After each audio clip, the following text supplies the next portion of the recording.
10:22. The record should reflect that Mr. Holmes is present with his attorneys, Ms. Brady, Mr. King, Ms. Nelson, Ms. Higgs, and Ms. Spengler. And the people are represented by Mr. Brockler, Mr. Orman, Ms. Pearson, Ms. Tish McGuire, and Mr. Edson. We are outside the presence of the jury. We're still waiting for one of the jurors to get here this morning, so, but I thought I'd come out and see if there was anything we needed to talk about. I also wanted to ask you about Exhibit P-TR-1227 in terms of when you're anticipating that coming up. When are you anticipating moving its admission? That's the emails we talked about on Friday. Yeah, Your Honor. Probably tomorrow. Tomorrow? Okay. All right. I'll give you my ruling at some point today then. Is there anything we need to talk about at this time on behalf of the people? Mr. Brockler, do you have anything? No, Your Honor, thank you. All right. On behalf of the defense, Mr. King, do you have anything? I don't, but Ms. Nelson does, Your Honor. Okay, Ms. Nelson?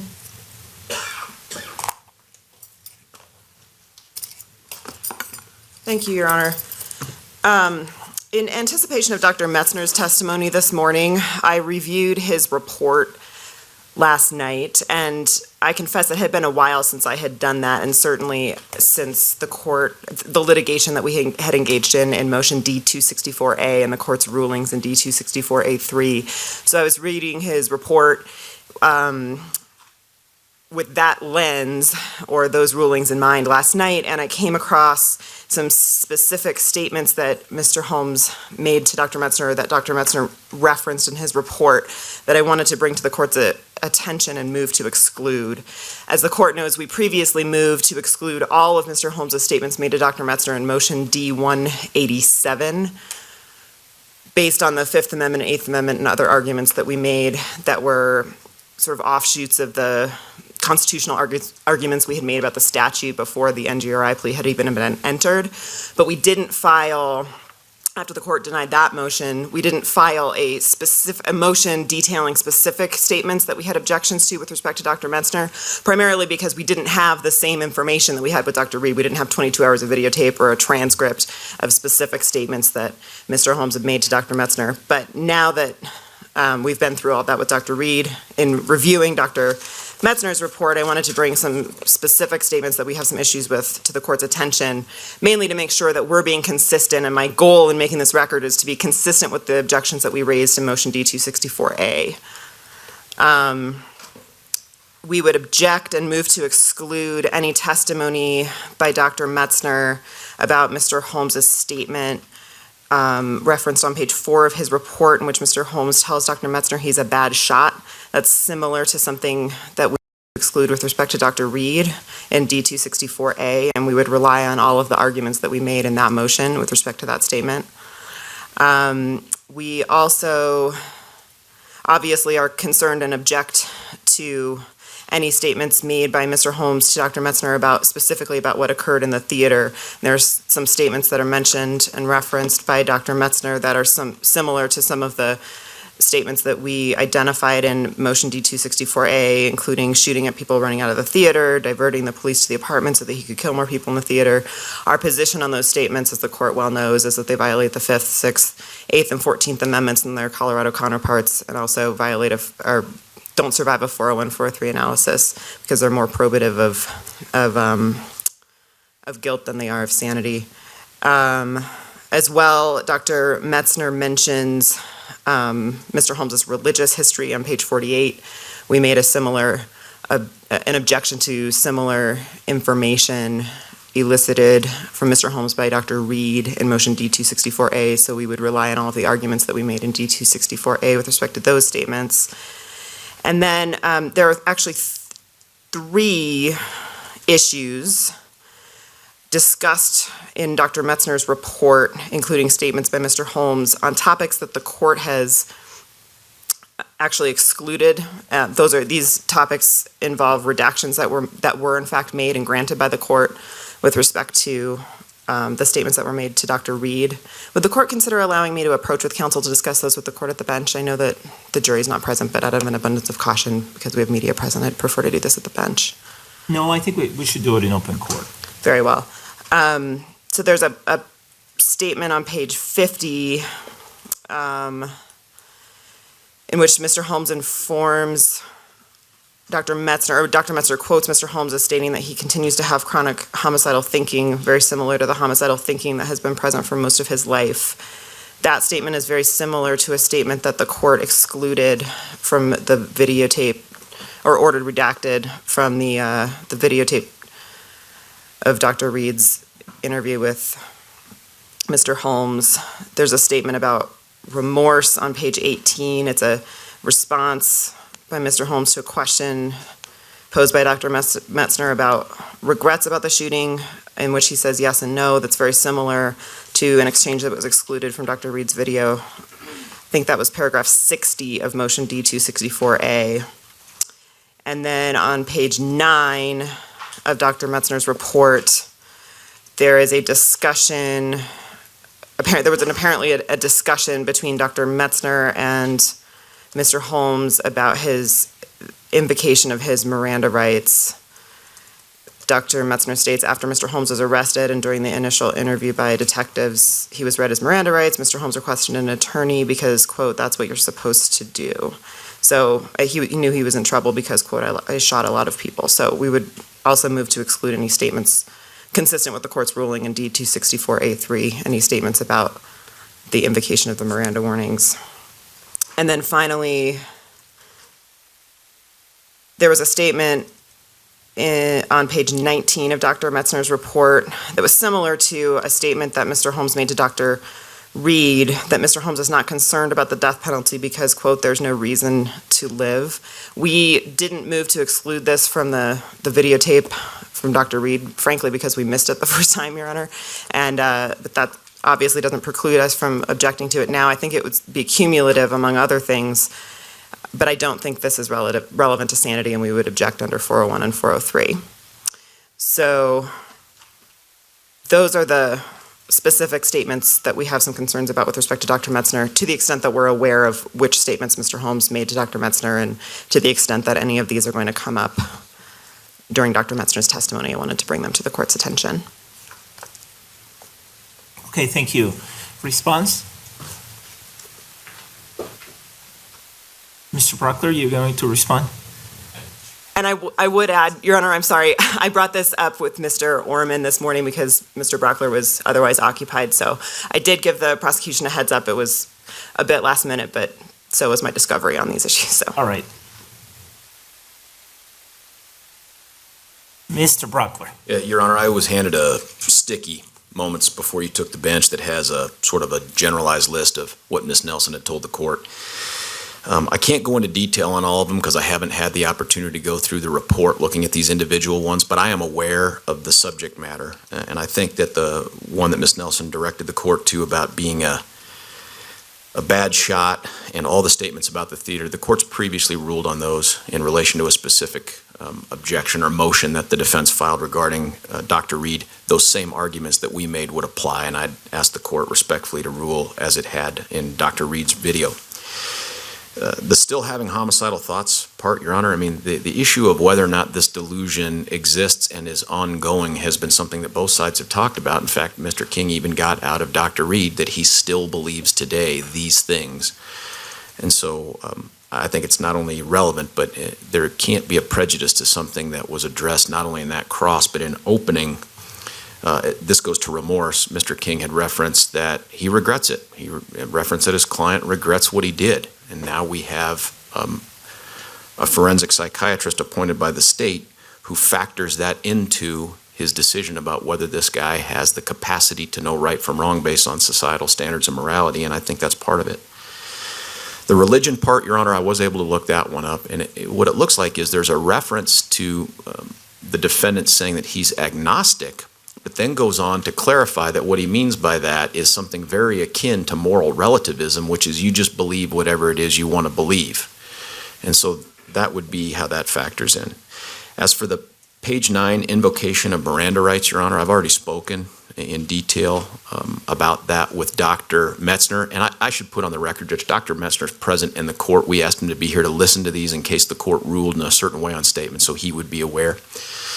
While I think it shows an absolute rational and logical way of thinking, and it certainly shows his presence of mind immediately after the shooting to have requested an attorney, I also think that based on some of the other things that we've agreed to keep out and sort of this third rail nature of Miranda invocation, that I don't have a problem if the court excludes that one. And in terms of not being concerned about the death penalty, while it's consistent with a topic that was addressed and not objected to at Dr. Reed, I don't think it's objectionable, and I don't think it's cumulative. Much of the information that Dr. Metzner got may sound similar or even completely consistent with what he told Dr. Reed, but it factors into a completely different expert who is analyzing this and frankly comes to some different conclusions along the way before we get to the sanity determination. And on that short notice, Judge, that's all I have. All right, thank you. Yes. May I make one brief response? If you go to the podium, please.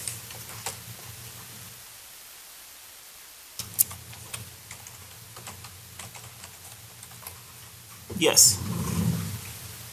Just on the topic of continuing chronic homicidal thoughts, that's very different than the testimony that from Dr. Reed about Mr. Holmes's continuing to believe in the delusion. There's a distinct difference between testimony that he continues to believe his delusion and that he continues to have chronic homicidal thoughts. It was paragraph 92 of motion D-264A, and for the court's reference, the pages of the transcript of the videotape that the court excluded were pages 515 to 17. And I think if the court reviews that portion of the transcript of Mr. Holmes's interview with Dr. Reed, those statements are very similar to that quotation from Dr. Metzner that I mentioned earlier. So that's something the court has already ruled should be excluded from this phase of the trial, and so we would ask the court to issue a similar ruling that's consistent with its ruling in D-264A3. What page of my order is it? Oh, of your order? I can look that up real quick. Hold on.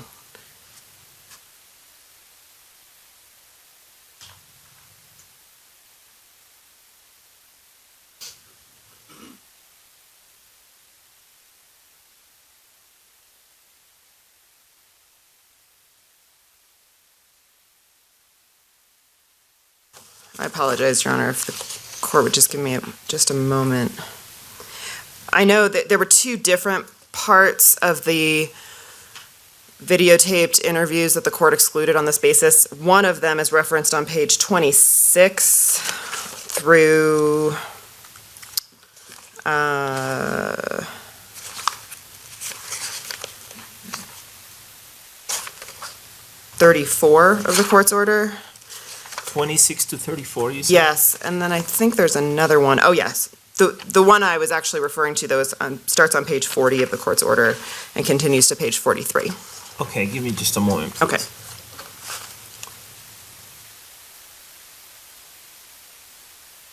And when the court's finished, I have one more thing I forgot to say. Okay.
All right, Ms. Nelson, what else did you want to add?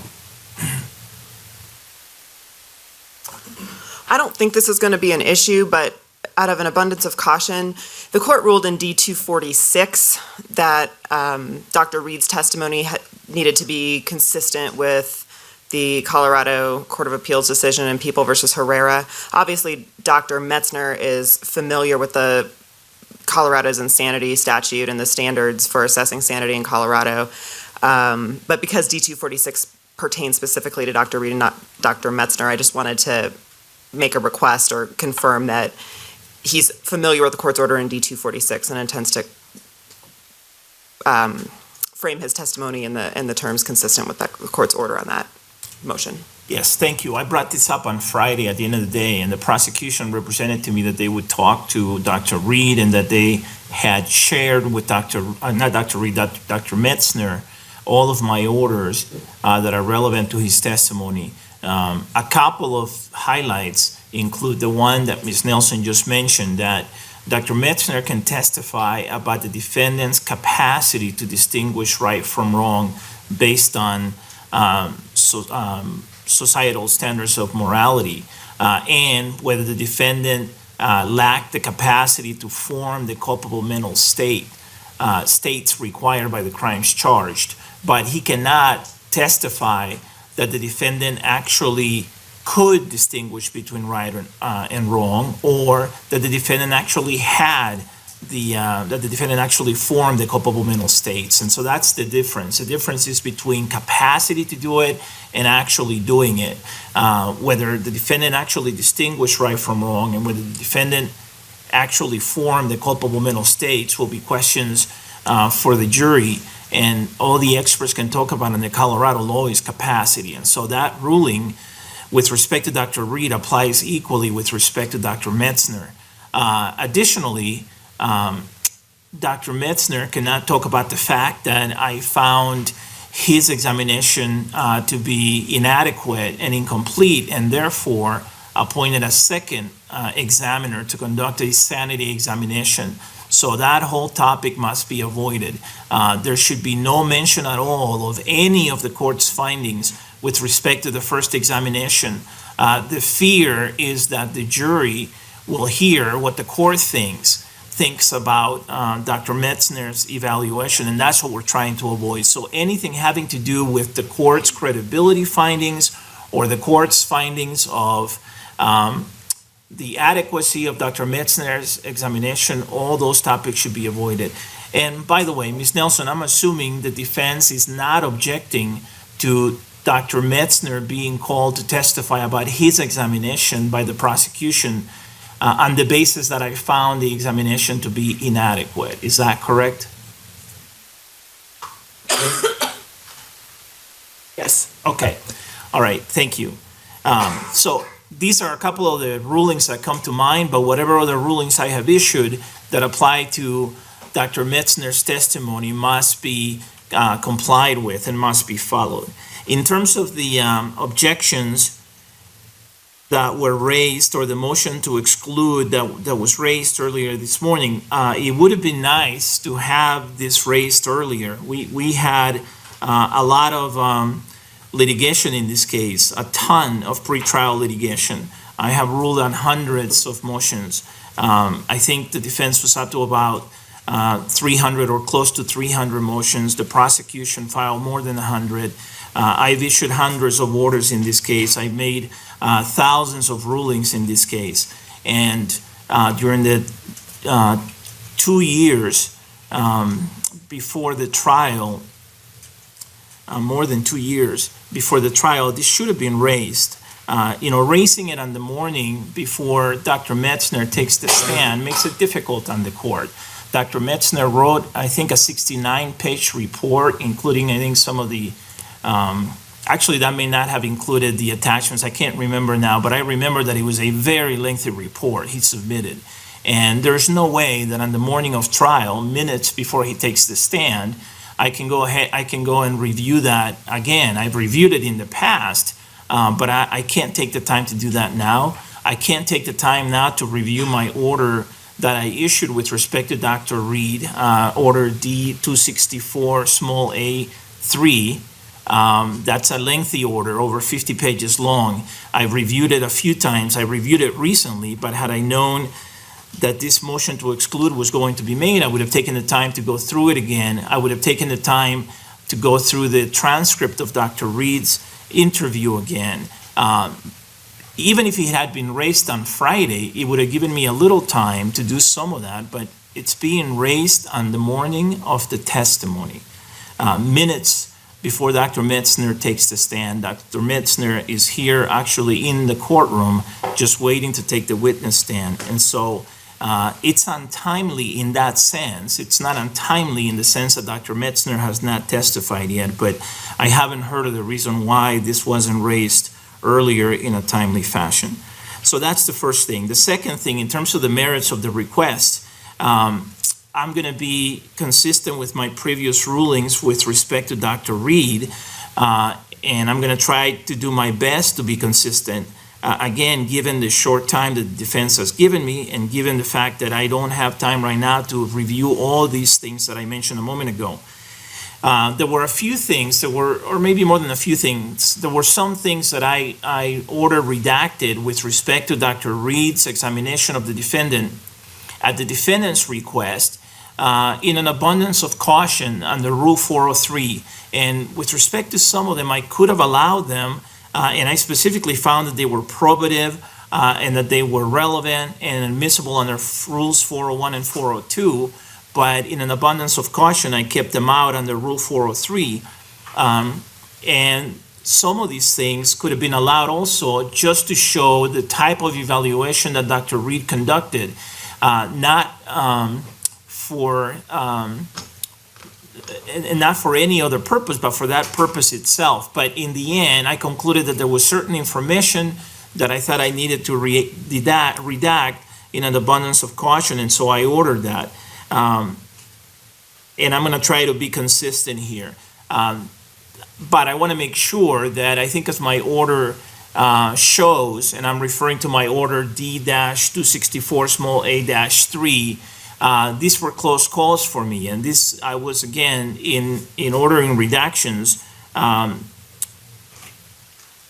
proceeding in an abundance of caution and trying to be careful in terms of what information might have an undue prejudice for the defendant, or what information could have an inflammatory effect on the jury, and comparing that to the probative value of the information, keeping in mind that, frankly, all of the questions by Dr. Reed were questions that were asked as part of his examination, and I think theoretically I could have allowed the whole thing without any redactions, because it went to the evaluation that he conducted, whether some of the questions bore fruit or not, and whether some of the questions ended up providing or eliciting answers that he later found to be significant or not. They were still questions that he asked as part of his examination, and the jury, I think, was entitled to know what questions he asked and what type of examination he conducted in order to assess the reliability of his examination and in order to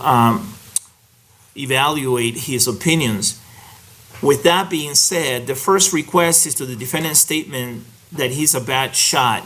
I allow that with respect to Dr. Reed. With respect to Dr. Reed's examination,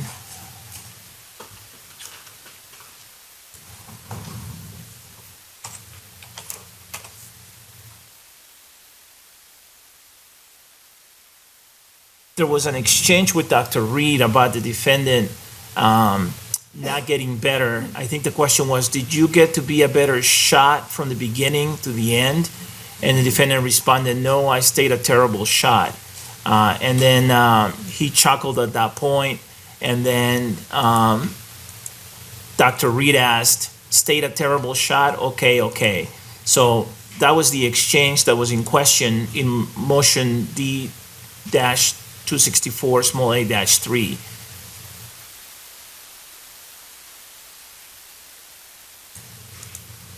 And to the extent that Dr. Reed asked the defendant about this in terms of the defendant's activities at the shooting range in preparation for the shooting at the theater, then my ruling is the same as it was with respect to Dr. Reed, that it's part of that discussion about the defendant going to a shooting range on more than one occasion and practicing. And I think the common sense question is, did you see any improvement in your shooting? Did you, as time went on, based on your activities, was the practice effective for you? And I think it's part of the sanity examination that each of these doctors conducted, each of these court-appointed experts conducted. I mentioned in my order that the defense was not contesting Dr. Reed's inquiry into the defendant's activities at the shooting range in preparation for the shooting at the theater.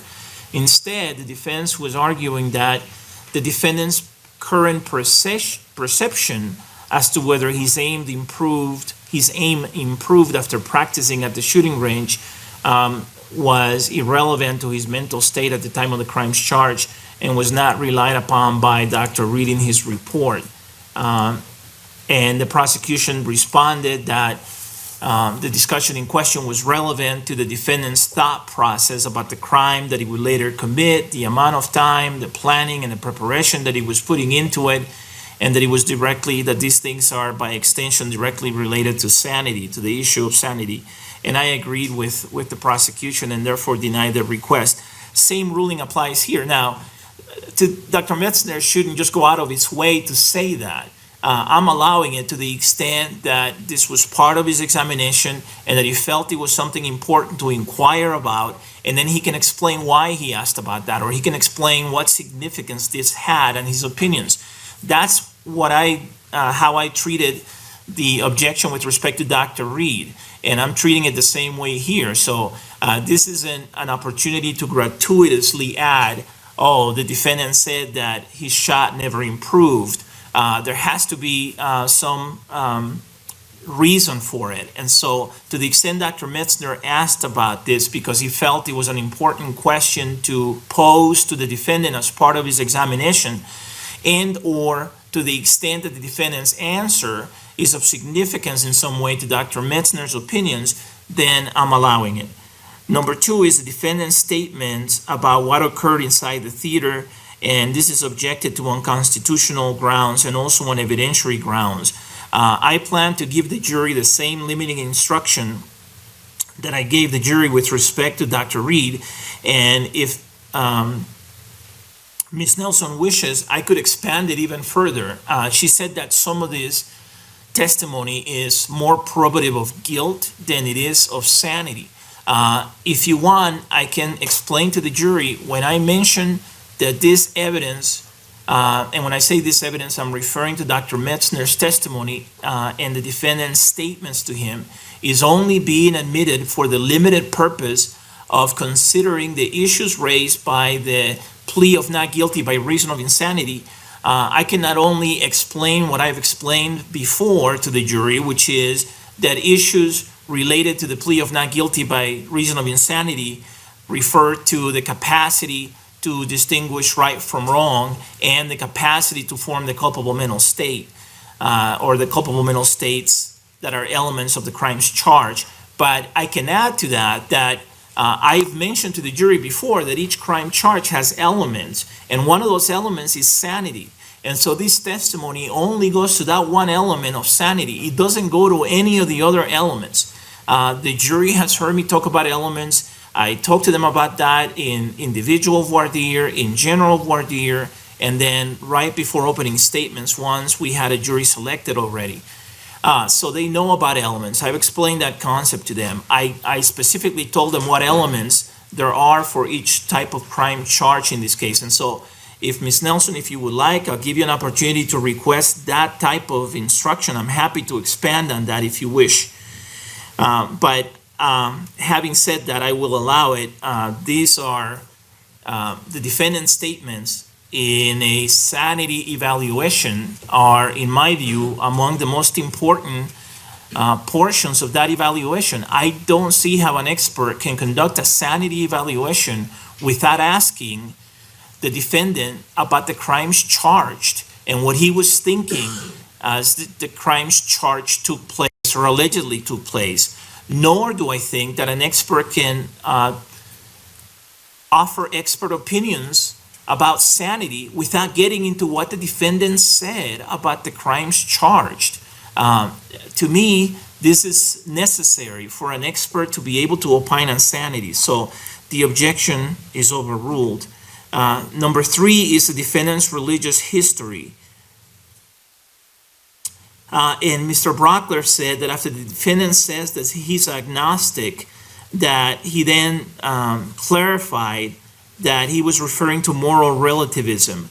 I have previously excluded the defendant's declaration in an exhibit. I think it was one of the either Match.com or AdultFriendFinders.com exhibits where he declared that he was agnostic. And to me, there is some probative value to him saying that he's agnostic, but given what the jury has already heard from Dr. Reed about religion and the defendant's religious beliefs or lack thereof, I don't think allowing information that he's agnostic adds all that much probative value. So I will sustain the objection as to use of the word agnostic. And Dr. Metzner is here in the courtroom. Obviously, he can speak about moral relativism to the extent that the defendant said that that's something that he believed in.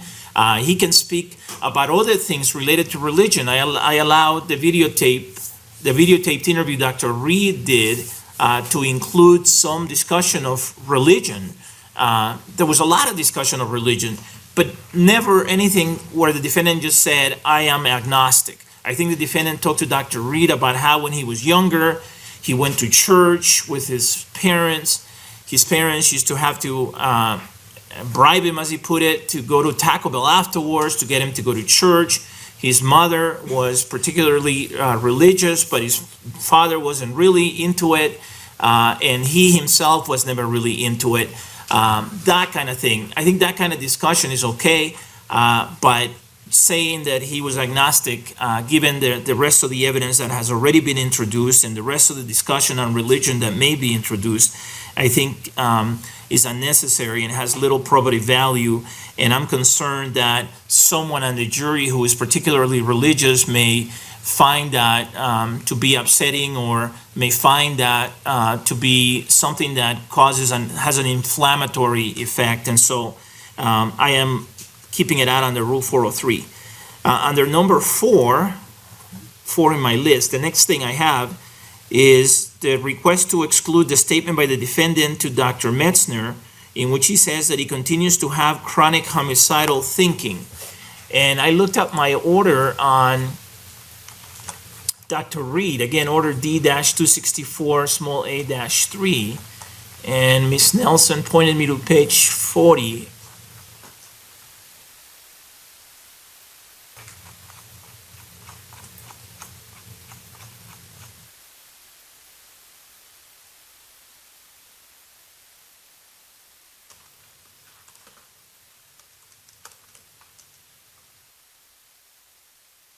And this was a section on thoughts of hurting people. And although I kept out the information the defense asked me to keep out from Dr. Reed's evaluation related to this topic, one of the reasons I granted the defendant's request is because before the challenged exchange, the defendant had already indicated to Dr. Reed that the shooting did not stop his suicidal or homicidal thinking. That's on page 42. So part of my reasoning was, well, the defense isn't objecting to him saying, the defendant telling Dr. Reed that the shooting didn't stop his suicidal or homicidal thinking. Therefore, the challenge exchange has little probative value because it doesn't add a whole lot. It adds something that's marginal. Same thing as the comment that I was making a moment ago about the agnostic term. And so, same type of ruling here. And by the way, my recollection is similar to Mr. Brockler's, and that is that during Dr. Reed's examination, both sides went into this, not only in terms of what the defendant was like at the time of the shooting and before the shooting, but also what's happened since then. The fact that he's on meds now, the fact that he's been in jail, and he was in jail at the time of the interview, the fact that even now he continues to have this delusional belief, I don't see a whole lot of difference between saying that the shooting didn't stop his suicidal or homicidal thinking and saying that he continues to have chronic homicidal thinking. The word chronic is the only difference, and I'm not sure what unfair prejudice that has. The defense didn't object or didn't ask me to request that specific part of Dr. Reed's examination where the defendant said that the shooting didn't stop his suicidal or homicidal thinking. I think Dr. Reed talked about how the defendant's belief or delusion about human capital continues to exist today. Well, that means that he continues to believe that he has to kill people to increase his self-worth and to avoid committing suicide. I don't see a whole lot of difference between what has already been allowed, what Dr. Metzner apparently said in his report. So that request is denied. The next one is the statement about remorse or regrets about the shooting. And I did say in order D-264 small a-3 that this had probative value and was relevant. But in an abundance of caution, I kept it out on the Rule 403. And so I'm going to do the same thing here. Same type of ruling, so I'm going to be consistent again. And again, this was a close call for me, and someone else would have let it in. I could see it going both ways. I erred on the side of keeping it away from the jury, at least during the guilt phase of the trial. If there happens to be a sentencing hearing, then this may be something that is admissible, but that question isn't before me right now. So to be consistent, that request is granted. The next one is a discussion about Miranda rights, and that request is granted as well. So Dr. Metzner, anything related to Miranda advisements is out. So no comments about how the defendant invoked his Miranda rights or how he asked for a lawyer. No comments about any of that stuff. I think best to try to stay away from any interrogations. And to the extent that counsel wish to ask him questions about any interrogations, they should ask leading questions that stay far from my rulings. And by the way, there's no objection to this particular request, so this request is granted without objection. And the final one is the defendant saying that he's not concerned about the death penalty because there's no reason to live. Frankly, when I saw that the defense didn't object to a similar discussion between Dr. Reed and the defendant, I was a little surprised. And had the defense requested this to be redacted from Dr. Reed's examination, I would have granted their request. I'm not saying that there was anything wrong with it. I'm just saying that I would have granted it for some of the same reasons that I granted other requests to redact. But it's not up to me to decide what redaction should be made. It would be improper for me to even suggest what redaction should be made. And I realize that counsel sometimes have strategic reasons for not requesting redactions or for requesting redactions. Other times it's based on whether counsel believes they have legal grounds to seek redactions or not. And I figure that counsel either made a strategic decision about it or concluded that there were no legal grounds to request a redaction. But given that it's already played with Dr. Reed without a request for that to be redacted, I'm not going to allow it here. I don't think it's necessary, and the defense is requesting that it be redacted now, and so I am going to order not be redacted, but the defense is asking that it be excluded, so I'm going to order Dr. Metzner not to talk about the defendant discussing the death penalty and how he wasn't concerned about it because there's no reason to live. Now, same thing I said with respect to Dr. Reed's interview of the defendant. You have to be careful not to open the door on some of these rulings that I have made. To the extent that I've excluded these things, you can't ask a question, whether intentionally or inadvertently, and open the door. If you do, then I may have to change my ruling and I may have to allow what I have ordered to be excluded. So those are my rulings with respect to Dr. Metzner's testimony. Is there anything else, Ms. Nelson?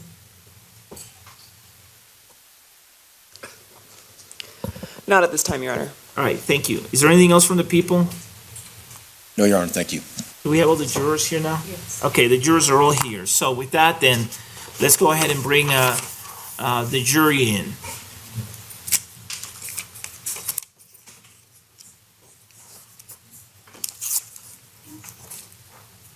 And Dr. Metzner, if you're asked a question that you're not sure you can answer without running afoul of one of my rulings, just say that. Just say, I don't know if I can answer that question based on the court's rulings or something. And then counsel will know that they can lead you or change the question.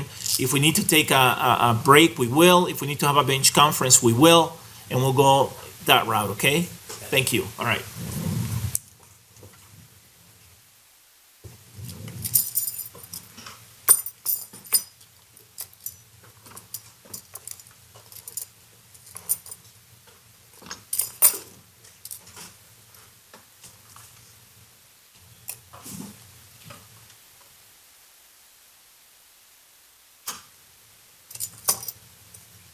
Actually, Your Honor, while we're waiting for the jury, Yes.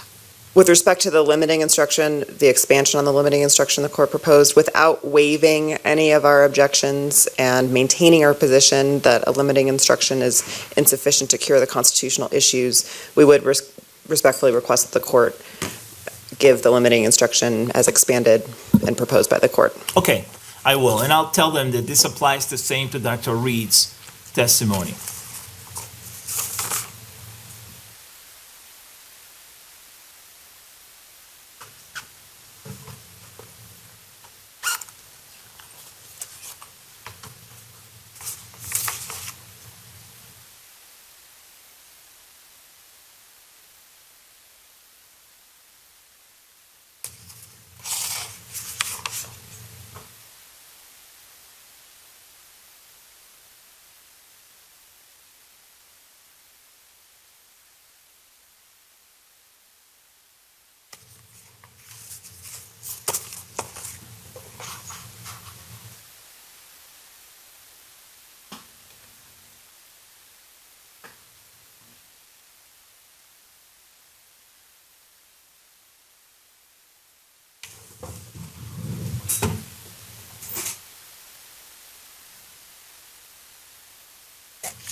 Please be seated, everyone.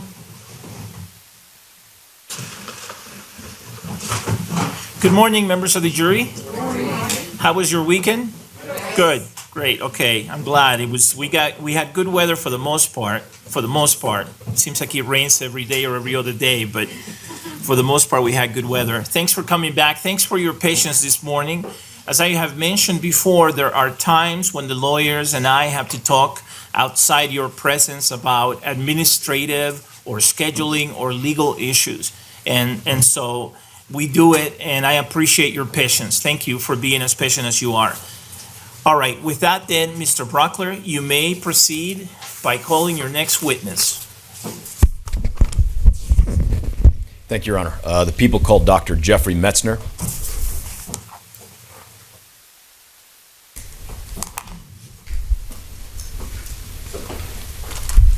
There's an updated one of those. Good morning, doctor. Good morning. You solemnly swear from a penalty of law that the testimony you're about to give will be the truth, the whole truth, and nothing but the truth? I do. Okay, please be seated.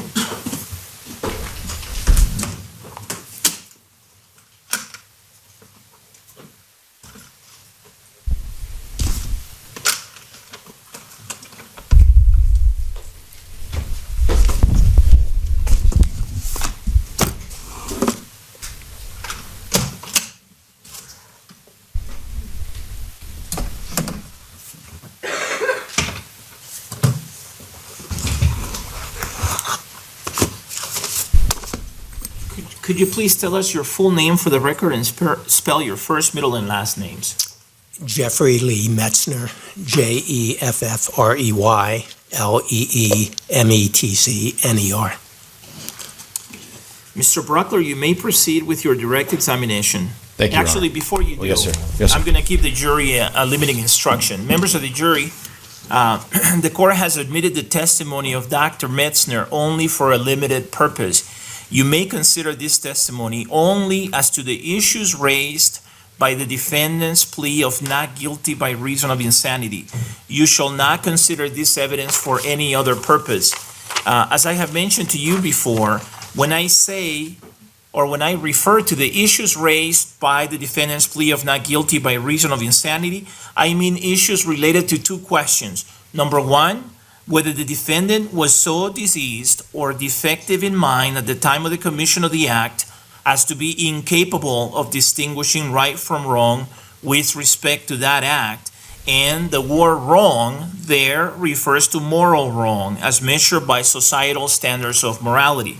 And number two, whether the defendant suffered from a condition of mind caused by a mental disease or defect that prevented him from forming a culpable mental state that is an element of a crime charged. And as you know, there are two culpable mental states that are elements of the crimes charged in this case. After deliberation and with intent is one of them, and the other one is knowingly. I explained to you at the beginning of the trial that each of the crimes charged in this case is made up of elements. Do you remember that discussion about elements? One of the elements of each crime charged in this case is sanity. The prosecution has to prove beyond a reasonable doubt that the defendant was sane at the time of the commission of the act. This evidence by Dr. Metzner, and same as the evidence, the testimony of Dr. Reed, and same as the defendant's statements in the videotaped interview by Dr. Reed, I said all of that evidence can only be considered by you for a limited purposes, and that is only as to the issues raised by the defendant's plea of not guilty by reason of insanity. So you can only consider it as to that one element of sanity. You cannot consider it with respect to any other elements in each crime charge. Does that make sense to everyone? Yes. Yes, and everyone's saying yes and nodding their head yes. Wonderful. Thank you. With that, now, Mr. Brockler, you may proceed with your direct examination of Dr. Metzner. Thank you, sir. Sir, would you please tell us what you do for a living? I'm a psychiatrist with a specialty in forensic psychiatry. Does that mean you are also a medical doctor? That is correct. Dr. Metzner, were you asked to conduct a forensic psychiatric evaluation of the defendant and render an opinion about whether or not he meets the definition of insanity under the laws of Colorado? I was. Okay. I want to talk to you about a couple different things. One, I'd like to start off with talking about how you get to be a psychiatrist and how you got to be in a position to do this. We're going to then talk about your methodology for how you conduct and how you did conduct this, and we'll talk about some opinions as well, okay? Yes. First thing I want to ask you, though, is were you hired by the prosecution to conduct this psychiatric evaluation? No, I was court appointed, and the appointment came through the Colorado Mental Health Institute at Pueblo. Is that what we might colloquially call the state hospital, the state mental hospital? That is correct. Okay. What I'd like to do, sir, if I could, is approach with People's Exhibit 1226, Your Honor, if that's permissible. Yes. Take a look at that, sir, and tell us if you know what that is. Yes, this is a copy of my curriculum vitae. Is it current? Yes. Now, is this a fair and accurate representation of the education, publications, honors, committees, all the things that make up your expertise? Yes. Your Honor, I'm going to move for the admission of People's Exhibit 1226 into evidence. Is there any objection, Mr. King? No, Your Honor. All right, without objection, People's Exhibit P-TR-1226 is admitted. Now, Doctor, while this may contain the listed items, what it doesn't do is help us to understand what they mean or what their significance are. Would you agree with that? Correct. Let me ask you to start off with this. How did you become a psychiatrist? Well, first I had to go to undergraduate school. I then went to medical school. I went to the University of Maryland Medical School, and I graduated in 1975. I then did a psychiatric residency and medical internship at what used to be called the University of Colorado Health Sciences Center. And that was for 3.5 years. I did an additional year, optional year, at the forensic division of what used to be called the Colorado State Hospital, where for a year I was treating people who had been found not guilty by reason of insanity or had been found incompetent to proceed. I did that for a year. When I finished my residency in July of 1979, after that I became board certified by the American Board of Psychiatry and Neurology with a specialty in psychiatry, and that was during, I think, 1981. I subsequently became what's called board certified or additional qualifications in forensic psychiatry by the same board, and I think that happened around 1991. Yeah, so that's what I needed to do in order to become a psychiatrist. Let's back up and talk about a little of that. If we were going to say globally, how long have you been practicing psychiatry, you would say how long? Well, if you don't count my residency, it would be 35 years. If you count my residency in which I was practicing psychiatry, it'd be close to 40 years. And if you got that board certification in forensic psychiatry in 91, is that right? I think it was 1991. Have you been a specialist, at least in the area of forensic psychiatry, for 24 years? Well, I actually was a specialist in forensic psychiatry beginning in 1979. The reason I didn't get the additional qualifications in forensic psychiatry is that additional qualification criteria was not in existence until I think about whenever it became in existence, I got it the first year. So you've been doing forensic psychiatry for over 35 years? Yes. Now, one thing that we might ask of experts is where they're licensed to practice what it is that they do. Where are you licensed to practice as a psychiatrist? I'm licensed in the states of Colorado, New Mexico, Pennsylvania, and California. And those are all current? Yes. And you already said Colorado too, right? Correct. Another measure of your level of expertise might be to ask you, do you teach anywhere about your field that you practice in? Yes. My teaching activities include the following. I've been a clinical professor of psychiatry at the University of Colorado Department of Psychiatry since 1995. The department has what's called a forensic fellowship. And what that means, like if you go to a doctor who's a cardiologist, to become a cardiologist, you got to do a cardiology fellowship after you've done your medical residency. If you these days want to become a forensic psychiatrist, you can have a forensic fellowship for 1 year.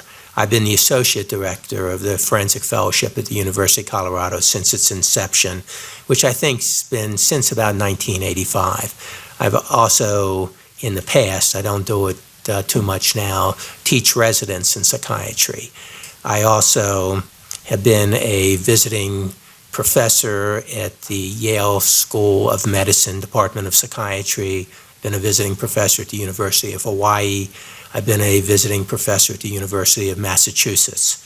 And I also do presentations both at the American Psychiatric Association national meetings as well as the American Academy of Psychiatry and the Law, which is the premier organization in this country for people who are forensic psychiatrists. I see a couple pages of professional society memberships and organizations that you belong to. Are there ones that you think that are particularly relevant to what you're going to testify here to today or that you did in this case? Yes. Which ones? The two most relevant is the American Psychiatric Association. That's the national professional organization for psychiatrists in this country, which has between, I think, about 35 to 40,000 members. And then the American Academy of Psychiatry and Law. that is the National Organization for Forensic Psychiatrists, which has a membership of about 2,000. In those two organizations, in the APA, the American Psychiatric Association,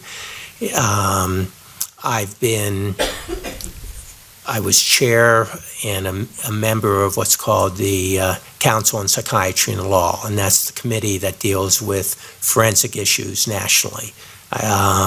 And what's relevant to this is I know Dr. Reed had talked about DSM-5 and DSM-4 and the in-between DSM-TR, 4TR.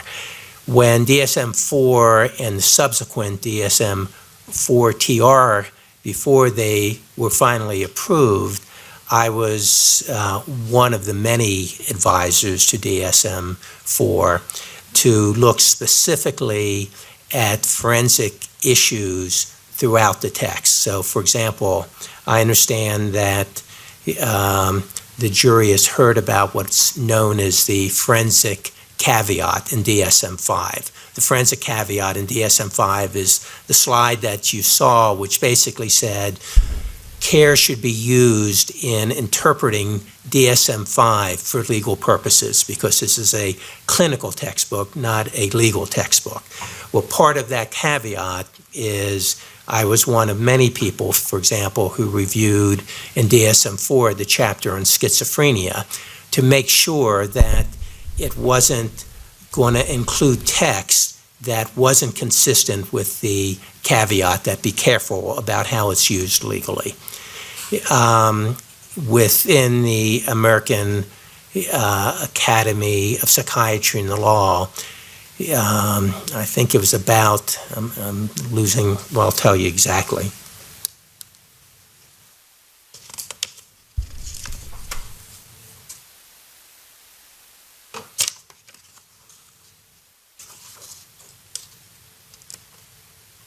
And Doctor, so the record's clear, you've taken a moment to review your curriculum vitae. Correct. With the American Academy of Psychiatry and Law, is also known as APPLE because of the abbreviations. I was president of APPLE from 2000 to 2001. During my year of presidency, APPLE has guidelines for a variety of different things relevant to forensic psychiatry. One of the guidelines was guidelines in performing sanity evaluations. And during my year, before my year and after my year, but during my year, I was involved in the writing of those guidelines. You helped draft the guidelines for how to do a forensic sanity evaluation, is that what you're saying? Correct. Are they still in use today? Yes. I'm going to ask you to distinguish for us between what we've called forensic psychiatry and clinical psychiatry. But first I want to ask you, do you have experience as a clinician, as a clinical psychiatrist? Yes. For the bulk of my career, I've done clinical work. In the 80s, I had a fairly large inpatient practice. I've continued to have a very small outpatient practice now. Most of my work now involves what's called correctional psychiatry, and correctional is referring specifically to mental health services in jails and prisons. And I work for predominantly federal courts around the country in developing and monitoring mental health systems within jails and prisons. And although within that work, I'm not specifically responsible for the care and treatment of detainees or inmates, I talk to thousands of them and I review the clinical work that's being done. In your clinical experience, ballpark, how many patients have you treated? Is that the right word? Is it treated? Yes. I thousands. Have you seen people who you have concluded were schizophrenic? Yes. Delusional otherwise? Yes. Psychotic, all that? Correct. And just to remind you, when I did a year on the forensic division of the state hospital, The bulk of the people I saw had either been found not guilty by reason of insanity or incompetent to proceed. Both of those categories, people had chronic and severe mental illnesses. But also in my private practice in the 80s, I've treated people who have had severe mental illness, and through the work that I do in jails and prisons, the mental health system that is set up, the specific target population is for people who have serious mental illnesses. Now, I see there's pages of publications here, but I really want to ask you to only, as one measure of your expertise, to ask if you have published peer-reviewed articles in the area of psychiatry and forensic psychiatry. I have. Are there some that are particularly relevant to what you did in this particular case? Well, the bulk of my publications have to do with mental health systems in jails and prisons. And it's relevant to the extent, as I mentioned before, that those services are targeted for people with serious mental illnesses. Are there other activities that you're engaged in that touch upon what you did here, or at least the forensic aspect of this? Yes. Part of my forensic practice, in 1979 is when actually it was 1978, when I spent an optional year in the forensic division of the Colorado State Hospital. And when I talk about forensic division, I'm distinguishing that from the civil division. Civil division are people who don't have criminal conduct or alleged criminal conduct that resulted in their commitment. That's the civil division. The forensic division is if you have criminal conduct or alleged criminal conduct related to your mental illness that requires hospitalization, you would go to the forensic division. So part of what I did during that year is, besides providing treatment, I would do what's called observation cases. And what that means is courts from around the state would send people to the forensic division to do a sanity or competency evaluation.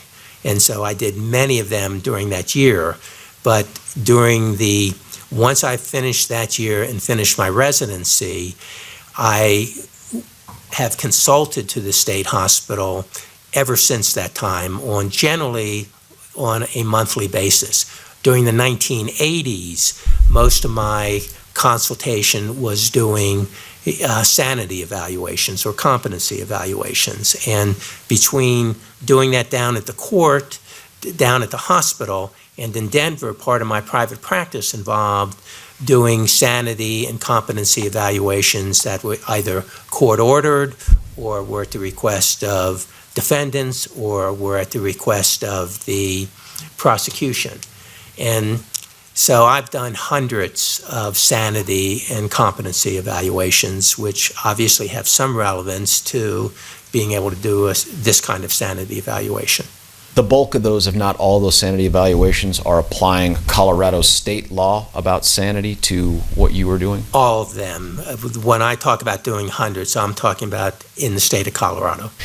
Just to touch real quickly, I see a bunch of pages here on book chapters you've done too. Do those also get peer-reviewed?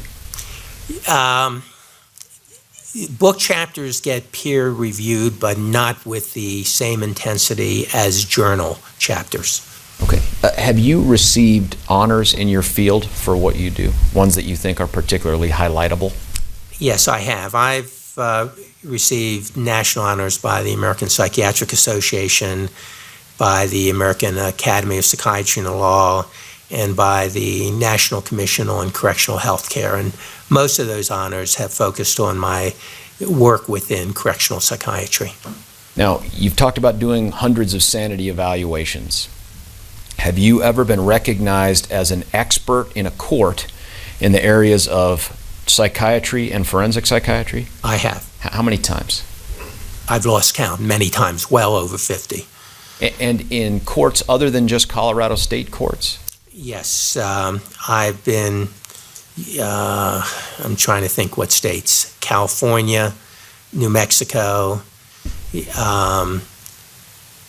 Hawaii, state of Georgia, New York, Massachusetts, New Hampshire.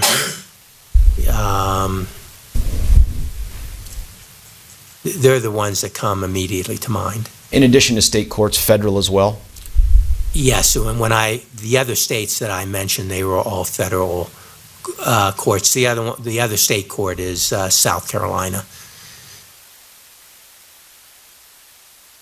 Have you ever been mentioned in a U.S. Supreme Court opinion? I have been mentioned in the U.S. Supreme Court opinion. There was a case called Colorado v. Connolly, and it had to do with defining various aspects of Miranda rights. Okay. Let me ask you this. You've talked about the different ways you've come to cases to do evaluations. You referenced the court, you referenced the defense, you referenced the prosecution. Can you give us some estimate by percentage of how many times you've been appointed by a court like you were in this case? Yes, and I'm assuming you're asking me specifically in the context of sanity evaluations. Yes, doctor.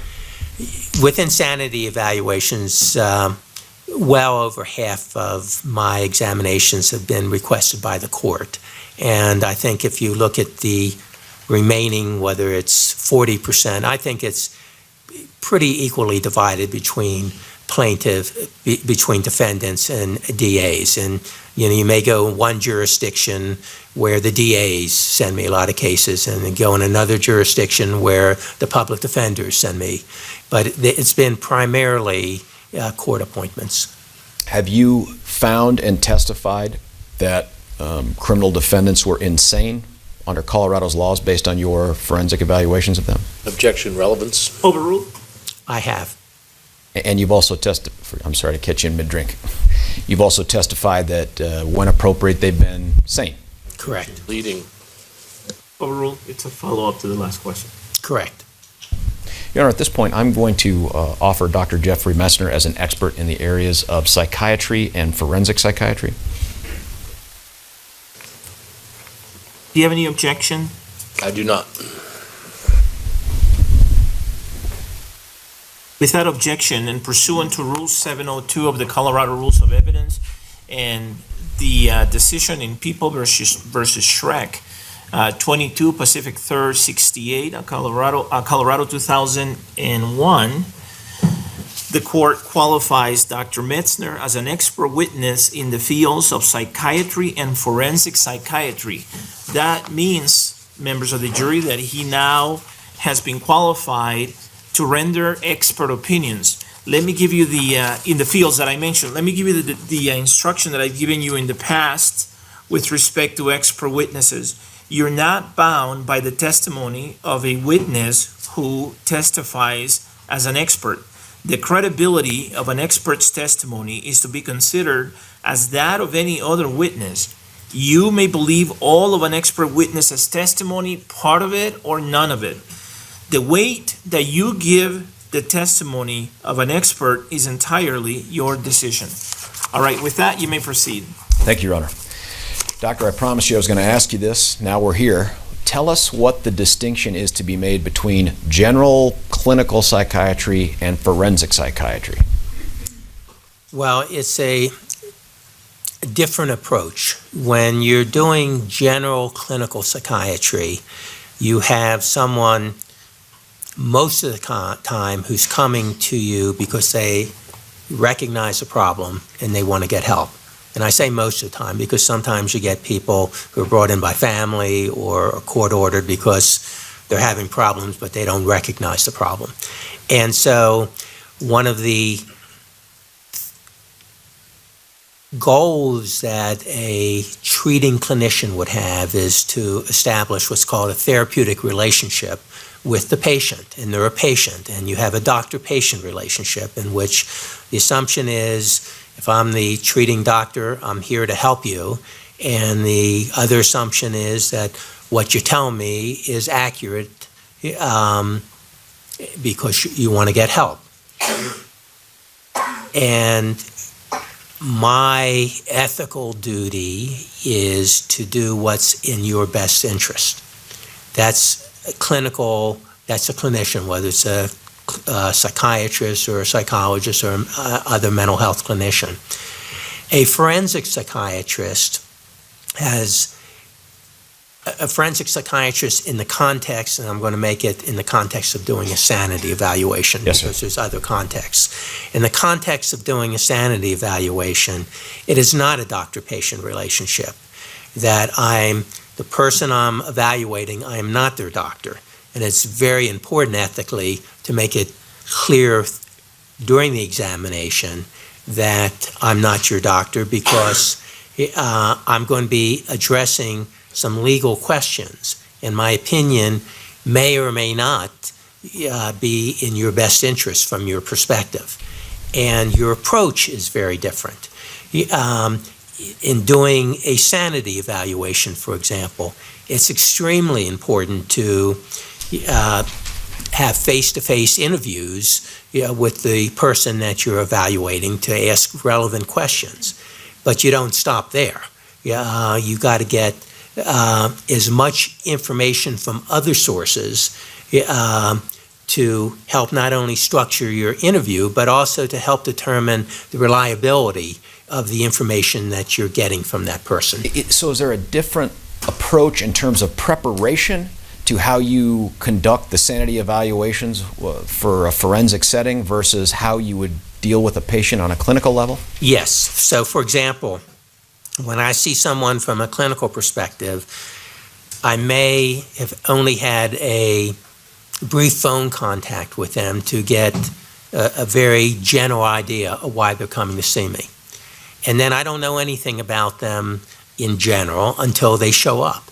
And then, I start the diagnostic evaluation, which may, maybe I'll have 3 interviews and maybe will be 3 hours, and that help me formulate a diagnosis and formulate a treatment plan. In a sanity evaluation, it's extremely uncommon that before I go see someone that I haven't gotten police reports and reviewed police reports and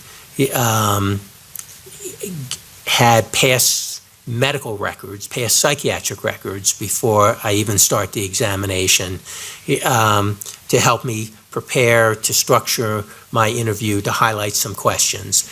And I don't go in assuming that everything that I hear from the person that I'm interviewing is going to be reliable.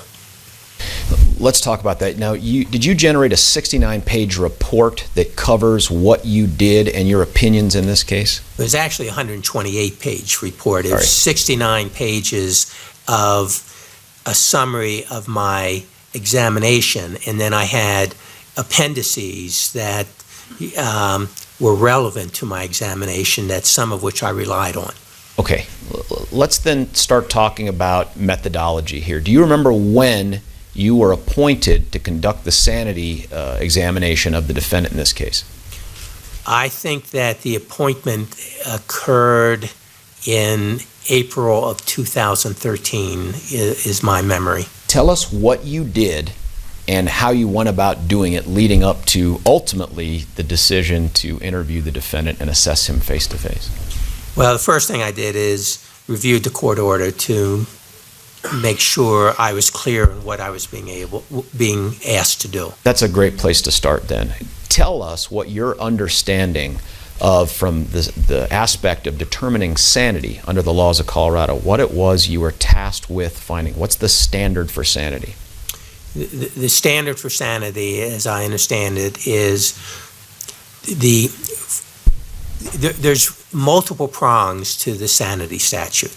The first one is, did the defendant have a mental disease or defect? That's really the first question you got to address. What at the time of the commission of the alleged crimes is, at the time of the commission of alleged crimes, the defendant suffer from a mental disease or defect.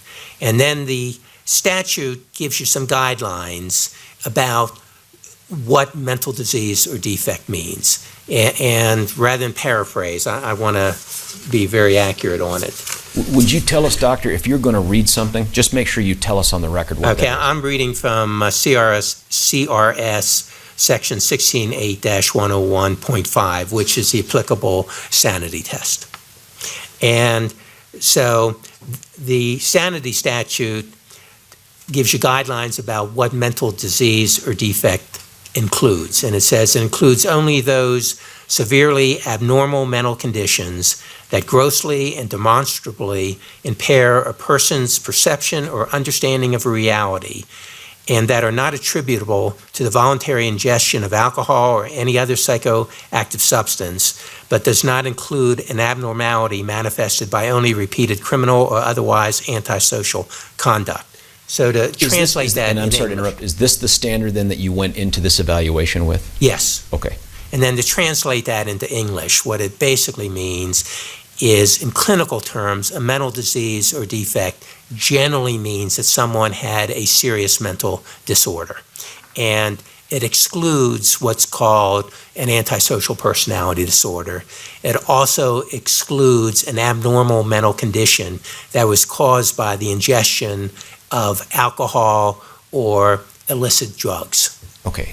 What were the other prongs that you took into this evaluation with you? So the first prong is, did the person experience a mental disease or defect at the time of the commission of the alleged acts? Then there's the next prong is, if the answer to that is yes, did that mental disease or defect cause the defendant to not have the capacity to distinguish the difference between right from wrong with respect to the alleged crimes?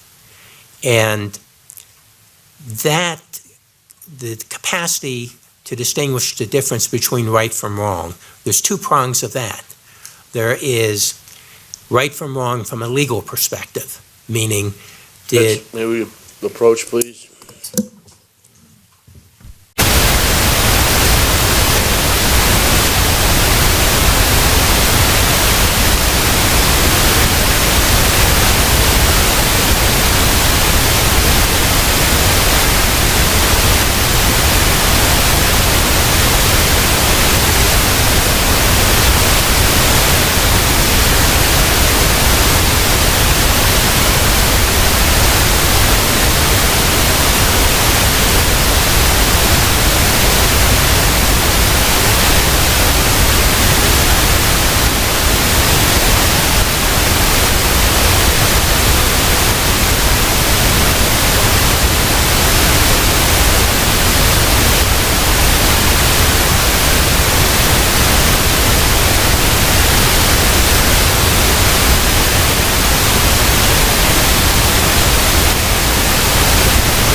All right, members of the jury, the objection is sustained. The last answer is stricken. And so consistent with my instructions to you in the past about anything stricken, you should disregard it. You should consider it as though you never heard it. All right? Let me just clarify for you that I am responsible for giving you the law. And while a witness may tell you what his understanding of the legal standard is as he went about completing his sanity examination, in the end, I'm the one responsible for giving the law to you and explaining it to you. And so you are only to follow the instructions of law that I give you.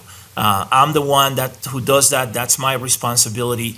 Although I think it's appropriate for a witness to talk about his understanding of the legal standard. Does that distinction make sense? All right. And so in terms of Dr. Metzner interpreting the law to you, you should consider that only as his understanding. In terms of the last part of the last exchange, because I've stricken the answer, let me just clarify for you that under Colorado law, the test for insanity is a two-part test. We've talked about this before, and under Colorado law, the questions are under the issue of insanity. Number one, whether the defendant was so diseased or defective in mind at the time of the commission of the act as to be incapable of distinguishing right from wrong with respect to that act. And when I say wrong there, what that refers to is a moral wrong as measured by societal standards of morality. And number two, whether the defendant suffered from a condition of mind caused by a mental disease or defect that prevented him from forming a culpable mental state that is an element of a crime charged. And as you know, there are two culpable mental states that are elements of the crimes charged in this case. One is after deliberation and with intent, and the other one is knowingly.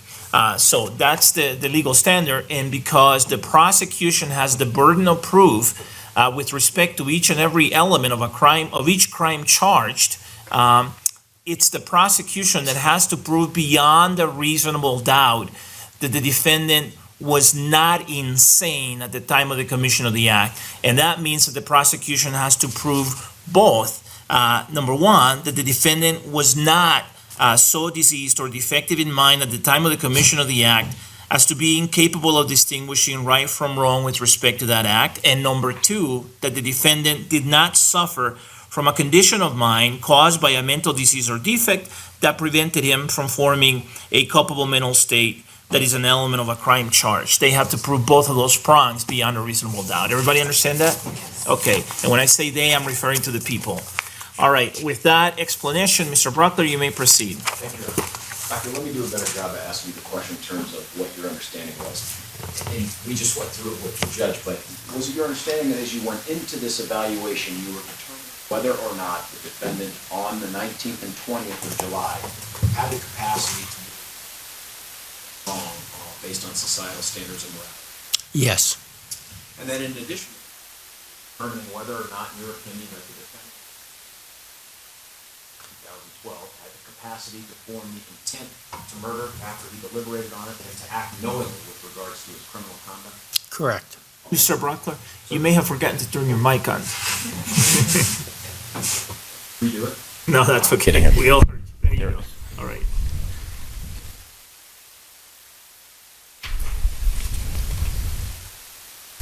When you go into, I hear the difference already. When you go into a process like this, Dr. Metzner, we heard from Dr. Reed, for instance, that he says he goes into it looking for evidence of insanity. Do you take a different approach? Well, yes, a somewhat different approach, although I don't think the methodology between us is that much different. I look for not only whether someone lacked the capacity, but at the time of the commission of the alleged acts. I also look for whether they had the capacity at the time of the commission of the alleged acts. Because if you had the capacity, then you didn't lack the capacity. Sometimes it's hard to prove that you lack the capacity, but if you can show that the capacity was there, that answers the question. And obviously, if you can show that they lack the capacity, that also answers the question. With that in mind, tell us how you started to move through this appointment to do this sanity evaluation for the defendant. Okay. So the first things that I did, and part of the court order was for the parties to provide me with all the discovery. And so I began getting discovery. So, for example, I had one DVD that was only about 1/3 filled, and it had 55,000 pages of discovery on it. Then I got approximately 250 CD DVDs, in which a large part of those DVDs were videos of Mr. Holmes during his incarceration at the Arapahoe County Jail. Then a lot of those DVDs or CDs contained discovery that were on the DVD that had the 55,000 PDF pages. And then some of them had other information, such as all the medical records of all the victims in this case were on those DVDs. So I got all that, and then there's also the CDs and DVDs also had audio tapes of various interviews and 911 calls, etc. And that was a little overwhelming initially to get all that material. And so the next thing that Doctor, forgive me for interrupting. Have you ever, in these numbers of cases you've talked to us about, have you ever received this much information in advance of a forensic interview of a defendant ever? Not for a sanity examination, nothing ever even close to that. And frankly, in terms of the report that you described, have you ever generated a report that big? No. Okay. So you have this size of stuff you've described. How did you tackle it?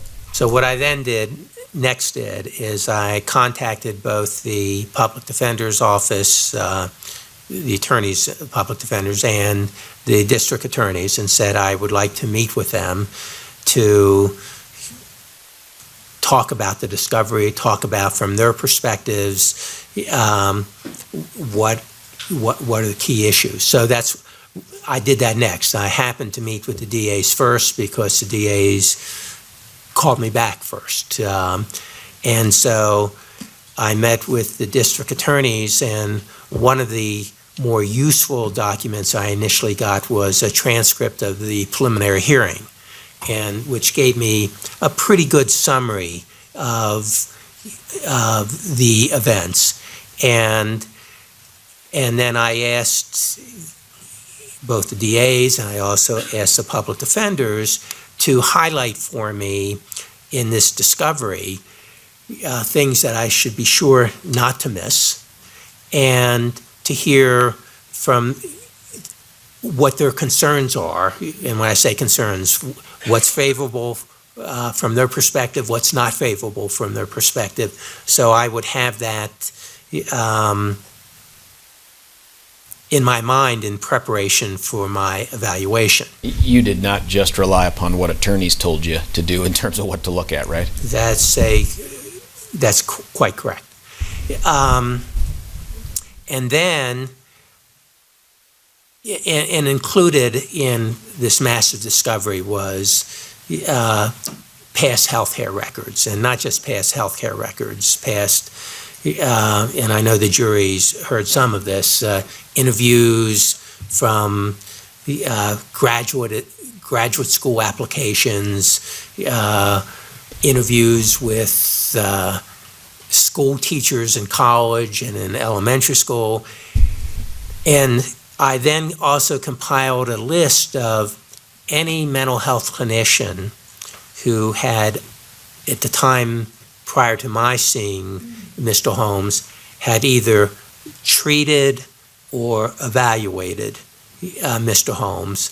Why was that important, Doctor? I'm sorry to cut you off. Well, because they saw him at a time closer to July 20, 2012 than myself. My first interview, which I'll get into in a minute, wasn't until, I think it was August 7th of 2013. So it's important to hear the closer to July 20, the more accurate you can get of his mental state at that time. So I decided I wanted to call them all and talk with them. And that included, obviously, Dr. Fenton and Dr. Feinstein. And it included, I think it was about 9 psychiatrists at Denver Health Medical Center where he was treated beginning, I think it was November 12 of 2013. After this event? After that event. I'm sorry, did you mean 2012? Yes, thank you, 2012. And that was no small feat at that time to contact, it was easy to contact the clinicians. It was difficult initially for them being willing to talk with me because there was all sorts of legal issues. But through the court, that got settled, and I eventually, prior to my first interview with Mr. Holmes, I talked with all the treating clinicians, including Dr. Mosier and Dr. Sather from the Arapahoe County Jail, all the clinicians at Denver Health Medical Center. I also was given permission by the defense to contact Dr. Rachel Gurr, who had performed a psychiatric examination. I also contacted Dr. Robert Hanlon, who was a neuropsychologist who, at the bequest of the defense, had done neuropsychological testing. I also contacted Mr. Holmes' parents and were... I'm sorry, and I don't mean to cut you off, but I want to ask you, why was it important to you to speak to his parents? Well, his parents obviously knew him the longest, and should be able to provide a lot of information around his mental state. Doctor, did you feel like it would have been sufficient for you to just rely upon just all that 50,000 pages of discovery you described and the videos and the pictures without talking to any of the people you talked to? No, for a number of reasons. For example, in those 55,000 pages, and just as an aside, it was 55,000 pages that I reviewed as part of my examination. Since I've completed my examination, I've looked at another 40,000 pages of discovery that has subsequently come up. But to answer your question about the 55,000 pages, there are clearly things in there from witness statements and police reports that turned out to be inaccurate. And so that's why you want to follow up on, certainly if there's a particular statement that looks very relevant, to the extent that you can follow up on the reliability of that statement, that's important. And that's why it's helpful to interview the people that I talked about. When you talk about earlier about the difference between forensic psychiatry dealing with someone and clinical psychiatry dealing with a patient, is this part of that, I guess, pre-interview corroboration that you're looking for to help you figure out where you're going to go with the defendant? Yes. You learn in forensic psychiatry to take somewhat of a detective approach, meaning you want to make sure the information that you're getting is reliable, and the more sources of information around a particular fact that you get helps ensure helps increase the reliability of that information. Was there anything else that you did other than what you've told us so far leading up to the interview that you conducted with the defendant?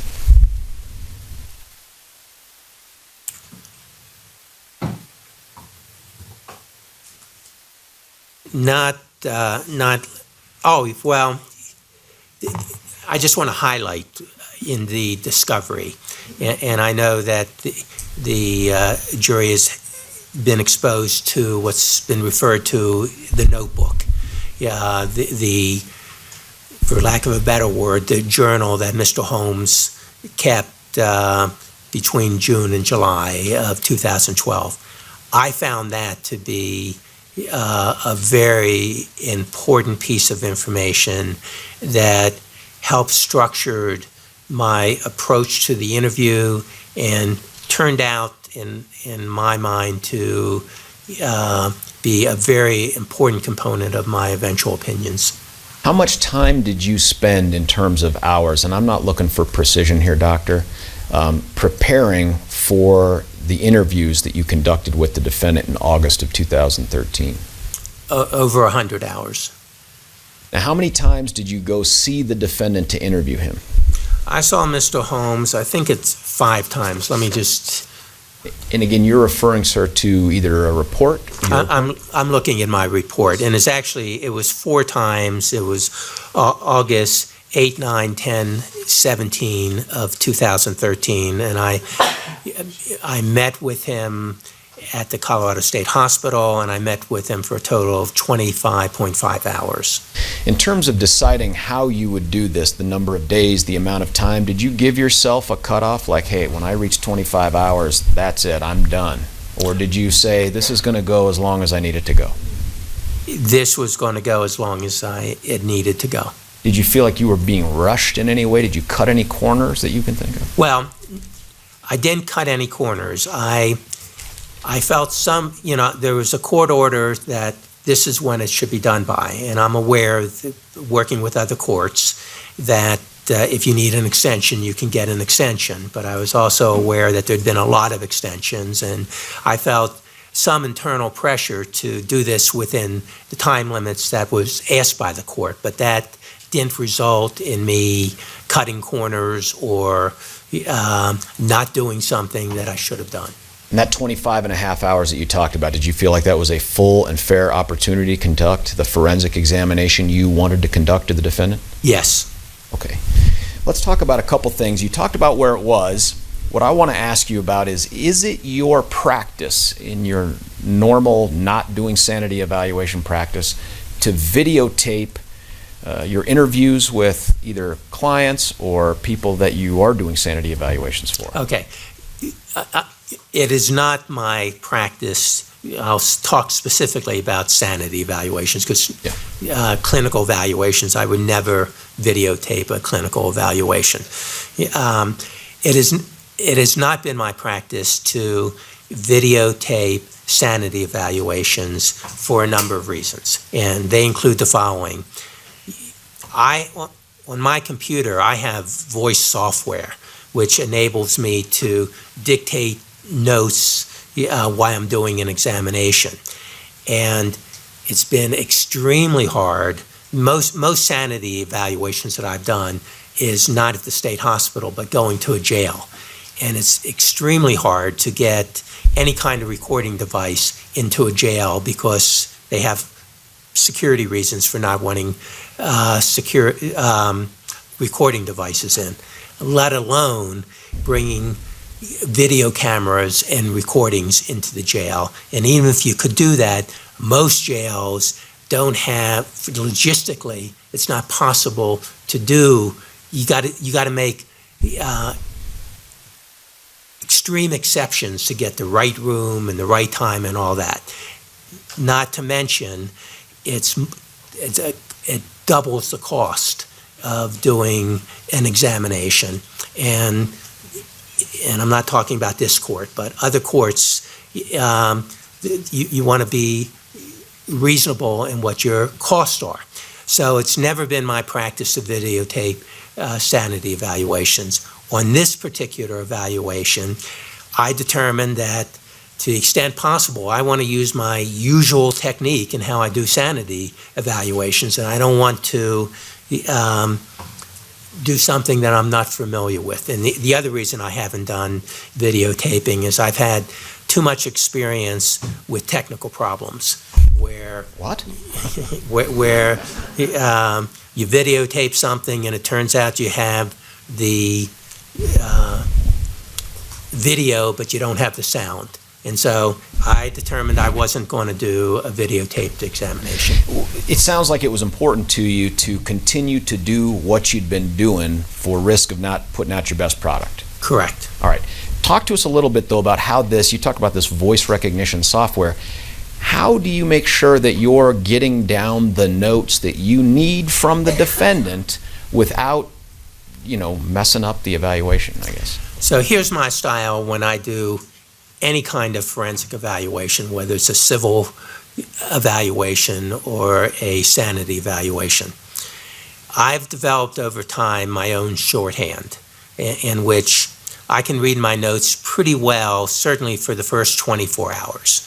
And so I will take notes as I'm talking with whoever I'm interviewing. And then periodically, I will stop the interview and I will say to them, I have voice software on my computer. I'm now going to dictate what we just talked about, and I want you to stop me if I say anything inaccurate.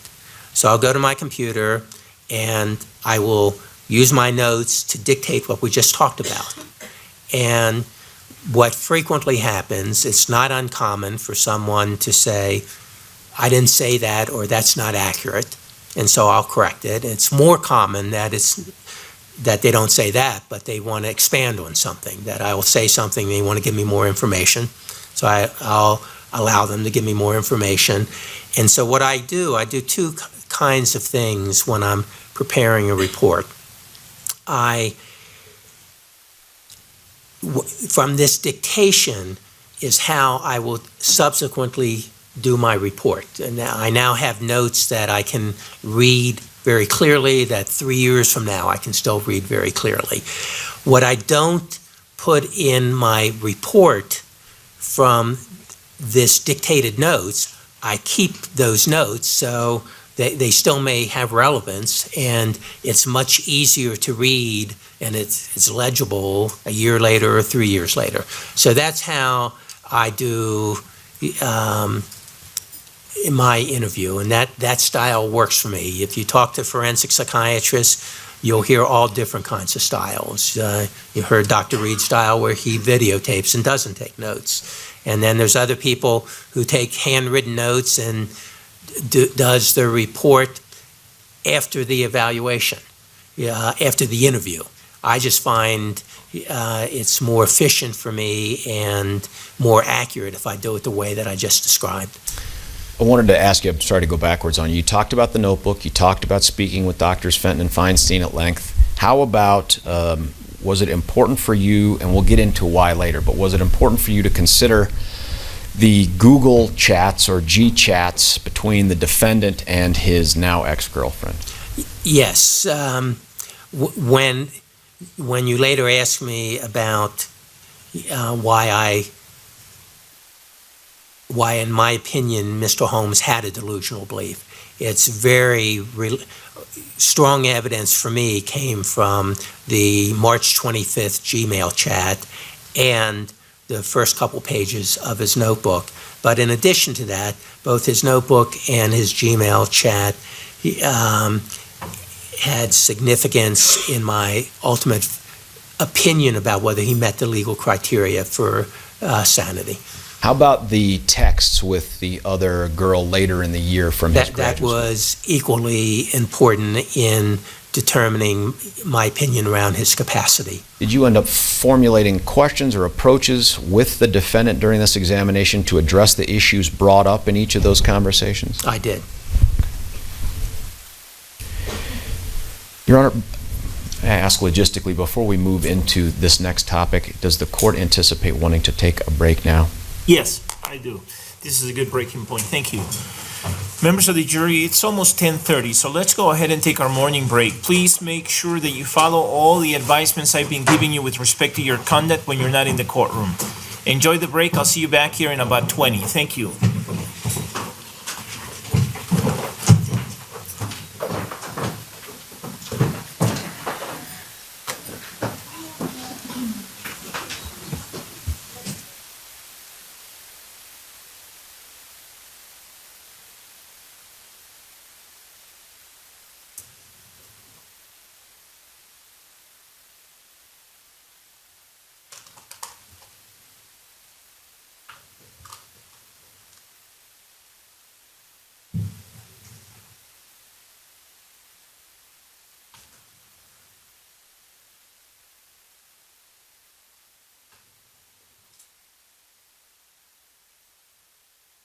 Please be seated, everyone.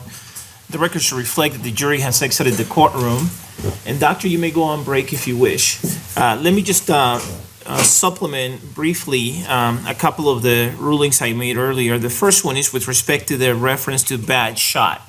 I think a reasonable inference can be drawn from somebody going to a shooting range, that the person is going to the shooting range to try to improve his aim, to try to get better at shooting, in the context, especially in the context of this case. I think then it is natural to ask in a sanity examination, well, did you improve? Did you get better?